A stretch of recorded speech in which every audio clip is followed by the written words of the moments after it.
नंदुरबार जिल्ह्यात गाभा समिती व नवसंजीवनी योजना आढावा बैठक।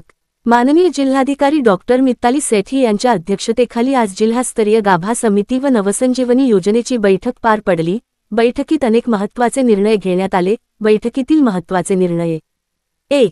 रेशन कार्ड संदर्भात धडगाव व अक्कलकोवा तालुक्यातील प्रत्येकी 15 गावांमधील प्रलंबित रेशन कार्ड प्रकरणे 1 महिन्याच्या आत कॅम्पद्वारे ऑनलाईन करण्याचे निर्देश। जिल्ह्यातील रेशन कार्ड 100% ऑनलाईन करण्याची कार्यवाही तातडीने पूर्ण करणे। 2. अंगणवाडी कामकाज मंजूर असूनही काम सुरू न झालेल्या अंगणवाडींसाठी कार्यारंभ आदेश देऊन तातडीने कामे सुरू करण्याचे निर्देश।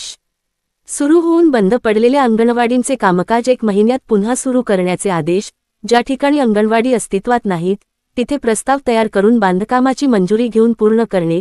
जिल्ह्यात कोणतीही अंगणवाडी प्रलंबित राहू नये यावर भर। 3. आरोग्य सेवा आरोग्य केंद्रांमध्ये पुरेसा औषध साठा उपलब्ध ठेवण्याचे निर्देश। ॲम्ब्युलन्स दुरुस्तीकरिता निधी उपलब्ध करून तातडीने दुरुस्ती करण्याचे आदेश।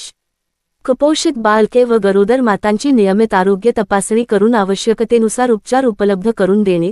संपूर्ण जिल्ह्यात 100% सिकलसेल तपासणी राबविण्याचा निर्णय। आरोग्य सुपरवायझर यांनी नियमित अंगणवाडी भेट देऊन गरोदर माता व बालकांच्या आरोग्य अहवाल वेळेत सादर करणे। 4. मनरेगा व स्थलांतरित मजूर स्थलांतरित होणाऱ्या व्यक्तींसाठी नंदुरबार जिल्ह्यातील 225 गावांमध्ये मनरेगा अंतर्गत 150% कामांचा सेल्फ मंजूर।